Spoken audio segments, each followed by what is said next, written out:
मित्रों नमस्कार। कुछ दर्शकों ने बड़ा क्लियर पूछा है कि हॉर्मुज़ में क्या होने वाला है और अमेरिका और ईरान का जो युद्ध है ये कहाँ जाने वाला है। इसकी मैं आपसे बिल्कुल क्लियर चर्चा करता हूँ। वैसे तो मैं हर बार बोल रहा हूँ कि जो आने वाला समय है ये तृतीय विश्व युद्ध का समय है पहली बार। तो इसमें ये युद्ध ठंडे होने वाले नहीं है। तो आप यदि उम्मीद लगाए बैठे हो कि युद्ध ठंडे होंगे, शांति होगी, गैस मिलने लग जाएगी, ये कुछ भी नहीं होने वाला। ये और समस्याएं बढ़ने वाली हैं, ये संकेत मिल रहे हैं। अब हम बात करते हैं ईरान की। ईरान की स्थिति, इसने आतंकियों को पाला, पूरी दुनिया को इसने हिलाकर रखा और आतंक के साए में लोगों को जीने को मजबूर कर दिया। तो अब आने वाले समय में ईरान का अंत सुनिश्चित है, इसको कोई नहीं रोक सकता। और ईरान के यदि हम पुरातन में जाएं तो अब आने वाला जो समय पुरातन का समय होने वाला है। इसी बेस पर मैं आपसे बोलता हूं कि भारत के पाकिस्तानी भी अंग होगा, बांग्लादेश भी होगा, अफगानिस्तानी भारत का होगा, चीन भी होगा। चीन के आसपास के कई क्षेत्र हैं जो भारत में शामिल होंगे। तिब्बत उसमें शामिल होगा, नेपाल भारत में शामिल होगा और मिडिल ईस्ट भारत में शामिल होगा। जितना भारत पहले था वापस वही भारत बनने वाला है। और ये आप 2030 में खुद देख लेंगे कि ये देश का इतना विस्तार हो चुका है। अब हम बात करते हैं वर्तमान समय में ईरान की क्या स्थिति है। ईरान की जो स्थिति है कि जब कोई आतंकी अपराधी होता है, महिलाओं पर अत्याचार करता है, तो उसका अंत ऐसे ही होता है जैसे ईरान का हो रहा है। ये आप देख सकते हैं। आतंक अपराध को पालने वाले का क्या हश्र होता है। ये पाकिस्तान को भुखमरी आप देख रहे हैं, बांग्लादेश की भुखमरी को आप देख रहे हैं, ये वही हश्र हैं। अफगानिस्तान को भी आप देख रहे हैं। तो ये जो स्थिति है ये बहुत बेहतर नहीं है। तो आने वाले समय में ईरान की धज्जी उड़ने वाली हैं। और आप जिस मुगालते में कि ईरान ने अमेरिका को बहुत टक्कर दे दी, बहुत कुछ कर दिया, इस सब गलत फहमियों में है। ईरान ने अमेरिका का कुछ नहीं बिगाड़ पाया। अमेरिका ने जितना धोना था धो दिया और आने वाले समय में हॉर्मुज़ स्ट्रेट को भी वो खाली करा लेगा और ईरान को वहीं के वहीं साफ कर देगा। क्योंकि परिस्थिति अब ऐसी है। आप महाभारत युद्ध में जाएंगे तो महाभारत के जो योद्धा थे, जब भीष्म पितामह सामने थे तो यहाँ पर कौन था। तो ये जो स्थिति बनी है वो पैरेलल लड़ाई करने की होती है। इधर बहुत ज़्यादा चिल्ला चोट कर रहा था दुर्योधन, उधर लगा हुआ था भीम। तो कभी इनको स्टार्टिंग में लाके खड़ा नहीं किया जाता। तो ऐसे ही जो पहलवान अपना अमेरिका का ट्रंप बैठा हुआ है, ये वही पहलवान है। अभी तो आपने देखा नहीं, अभी जो चीन ने हरकत की थी कोविड को फैलाने की, उसका भी बदला लेगा। ये जो प्रकृति के अंदर बहुत सारी चीज़ें आती हैं, वो बातें जो आती हैं वो चेंज नहीं होती हैं। ऐसा पागल ही उनने बिठाया है जो अपनी सनक के माध्यम से सब कुछ परिवर्तन कर सके। सनक ही है जो सारे काम करती है। द्वितीय विश्व युद्ध आप देखें किस तरीके से कौन कौन कहाँ कहाँ आकर खड़ा हुआ। इधर सुभाष चंद्र बोस थे जो शांत चित्त थे, उन्होंने भारत को द्वितीय विश्व युद्ध में विजय श्री दिला ली और भारत को स्वतंत्र करा दिया। भारत के जब की बात चल रही थी उस समय महात्मा गांधी और सुभाष चंद्र बोस की विवाद तो यहीं आया था ना। उन्होंने कहा था अभी इनसे बात करो, ब्रिटेनियों से अभी हाल छोड़ देंगे आपको। और महात्मा गांधी वो अपनी जद था, मुझे ऐसा करना, मुझे वैसा करना, तभी इनके विवाद शुरू हुआ था। और यही कारण रहा कि हमें स्वतंत्रता में 20 साल और ज़्यादा टाइम लगा, नहीं तो कभी के स्वतंत्र हो जाते सिर्फ इस जिद के कारण।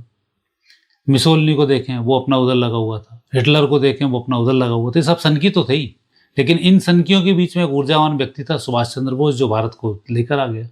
तो ऐसे सारे सनक हैं। इधर पुतिन सनकी हो रहा है, इधर अमेरिका का ट्रम्प सनकी हो रहा है, इधर शी जिनपिंग सनक रहा है। इनकी सनक, वैसे शी जिनपिंग और ट्रम्प, इन दो की सनक, और तीसरा इन आतंकी देशों का, ईरान का, ये ही पूरी दुनिया के लिए आतंक बनाए हुए थे, आतंकित कर रखी थी। और ये तीनों ही नष्ट अब होने वाले हैं। तो आपने दो का अस्तित्व देख ही लिया कि एक निपट रहा है, अब ईरान का सब सत्यानाश होगा। जितने भी आतंकी देश हैं सब निपट जाएंगे। इजराइल को ग्रेटर इजराइल बनने से कोई नहीं रोक सकता। इजराइल अपने काम को कर रहा है और आने वाले समय में जो मैंने पहले वीडियो बनाए थे उतने हिस्से को कब्जा करके ग्रेटर इजराइल वो बना लेगा। और अभी की जो स्थिति बन रही है हॉर्मुज़ वाला, आने वाले समय में फिर अमेरिका ऐसा हमला करेगा कि अब ईरान दहल जाएगा और घुटनों पर आके चरण स्पर्श करके उनसे अपनी बातों को स्वीकार करेगा और नई शर्तों के साथ अपना गुलाम अमेरिका वहाँ पर बिठा देगा और फिर ये चलना शुरू हो जाएगा। और जैसे ही गुलाम वहाँ पर बिठाएगा तो वहाँ की जो जनता है वो सनातन के साथ आ जाएगी। तो कुल मिलाकर ईरान का जो हश्र होने वाला है, जनता सनातन के साथ आने वाली है।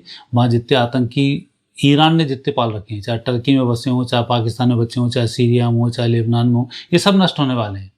और ये समूल नष्ट होंगे। आतंकी जब नष्ट होते हैं समूल नष्ट होते हैं। जैसा आप तो भारत में रहते हैं, आपने देखा हो नक्सली मुक्त कितनी जल्दी भारत अब हो रहा है। सरकार का संकल्प सब निपटा दिए। 370 लागू करने में 70 साल लग गए और बोला कि खून की नदियाँ बह जाएंगी, हम खून नहीं चाहते, हम ये नहीं चाहते, कुछ नहीं करा। और एक झटके में आया मोटा भाई, बोल दिया आज से खत्म, तो खत्म, एक खून नहीं हुआ। तो ये जो स्थिति बनी है, ये स्थिति अब प्रकृति बना रही है। तो निश्चिंत आप रहें कि आने वाले समय में ईरान का खात्मा ही होगा। जितने आतंकी पनपाने वाले देश हैं उन सबका भी यही है होने वाला है। तो कुल मिलाकर एक आपके प्रश्न का जवाब तो ये कि आप निश्चिंत रहें कि अब ईरान बचने वाला नहीं है। ये गुलाम बन के रहेगा, अमेरिका का गुलाम बनेगा, पिट्ठू बनेगा। और जब अमेरिका का ही गुलाम बन जाएगा और यहाँ से फिर कुछ आवाजाही होगी तो फिर भारत के साथ अमेरिका अपने संबंधों की फिर चर्चा करना शुरू करेगा। भारत के सामने फिर बहुत सारी दुविधाएं आकर खड़ी होंगी, क्योंकि आने वाला जो टारगेट है अमेरिका का वो बनेगा अब चीन, और उसके लिए परेशानी खड़ी करेगा वो भारत में। और चीन के लिए ही ये बहुत सारी व्यवस्थाएं हैं। अभी अमेरिका के ट्रंप की कुंडली को और अमेरिका की कुंडली को यदि हम देखते हैं तो अमेरिका का विस्तार इन मिडिल ईस्ट से होकर चीन की तरफ जाएगा और फिर ये चीन के पीछे पड़ना शुरू करेगा। और चीन में अभी जो जिस तरीके से वो करता है, भारत को शत्रु मान के बैठता है, आसपास की ज़मीन हड़पता है, क्योंकि पाप तो इसने भी किए ना, तो इन्हें भी भुगतना पड़ेगा। तो ऐसे जो पगले होते हैं वो फिर आपस में लड़ना शुरू करते हैं। तो अभी अमेरिका की स्थिति इतनी कमज़ोर नहीं है, हालांकि आर्थिक रूप से टूट चुका है। और मरे गिरे देश क्या करेंगे, जो सामान रखा हो उसको फेंकना शुरू कर देंगे और आने वाले समय में नष्ट भी हो जाएंगे। तो आने वाले समय में अमेरिका भी नष्ट होगा, चीन भी नष्ट होगा, मिडिल ईस्ट भी नष्ट होगा। ये पूरे जाएंगे, एक एक दो नहीं बचेंगे यहाँ पर। और इजराइल, ग्रेटर इजराइल बनेगा, लोगों की पॉपुलेशन यहाँ कम हो जाएगी। तो ये सब संकेत अभी आप 2026 में ही देख लेंगे आधा कवाड़ा। तो 27 और 28 की तो बात अलग है, अभी आने तो जून के बाद फिर एक नई सिरे से सारी चीज़ें बनेगी।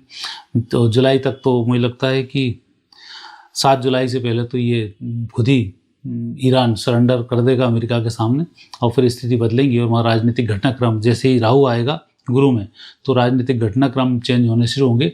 वो जनता को थोड़ा सा सुकून मिलना वहाँ पर शुरू होगा। आर्थिक रूप से टूट चुके हैं, भुखमरी वहाँ पर फैल चुकी है, और जब राहु आएगा तो और भुखमरी फैलेगी। तो आने वाले समय में ईरान का तो बहुत अच्छा कुछ होने वाला नहीं है। अब बात करेंगे इराक की, आसपास के मुस्लिम देशों की। तो जब इनका जो खलीफा था, जो आतंकियों को पाल के सब लोगों को डरा धमका के इनको पैसे देता था, जब वही जीरो हो जाएगा तो ये अपने आप फुटपाथ पे आ जाएंगे। भारत में भी जो उम्मीद लगाए बैठे थे गजबाए हिंद का, वो भुखमरी पे आ जाएंगे और इनके सबके स्कैंडल ओपन होना शुरू हो जाएंगी। तो ये जो लड़ाई है, ये लड़ाई अब आप देखेंगे कि छोटे छोटे परिवर्तन होकर बड़े परिवर्तन हो रहे हैं, छोटी छोटी बातों की बड़ी लड़ाई हो रही है। तो ये सब परिवर्तन अब होने वाले हैं। तो आने वाले समय में अमेरिका को बहुत ज़बरदस्त सफलताओं की प्राप्ति होने वाली है, और जितने आतंक को पालने वाले देश हैं ये अब सब बहुत जल्दी नष्ट होने वाले हैं। और आने वाला जो समय है वो भारत के लिए भी थोड़ा सा कष्टमय समय है। चीन से आने वाले समय में द्वंद्व होगा, और भारत के लिए अब बड़ा निर्णायक समय है कि वो किसके साथ जाए, कैसी डिप्लोमेसी के साथ अपने आप को सुरक्षित रखे। वो सरकारों का काम है। सरकार हमारी अयोग्य है, ये तो कन्फर्म है कि हमारे प्रधानमंत्री हैं, रक्षा मंत्री हैं, विदेश मंत्री हैं, सब अपनी अपनी पूरी योग्यताओं से भरे पड़े हैं। अजीत डोभाल जी हैं जो हमारी सुरक्षा के लिए बैठे हुए हैं। तो निश्चित रूप से विजयश्री की तो प्राप्ति हमें होगी, और ये लोग सब इस परिस्थिति से निकाल भी भारत को लेकर आ जाएंगे। तो इसलिए आप निश्चिंत बने रहें, अधिक चिंता की आवश्यकता नहीं। लेकिन आने वाले समय में इन कठिनाइयों के लिए तैयार भी रहें। ऐसा नहीं गैस खत्म हुई लगे लाइन में, विकल्प ढूंढ के रखें। लाइट चली गई लगे चिल्लाने विपक्ष के दबाव में, इन सब चीज़ों का ध्यान रखें आप। ऐसा नहीं होता कि आग लगी हो तो हमें AC चाहिए। आज आपके ऊपर भी आएगी। जो जितने संवेदनशील संयमित व्यक्ति हैं वही आने वाले समय में सरवाइव कर पाएंगे।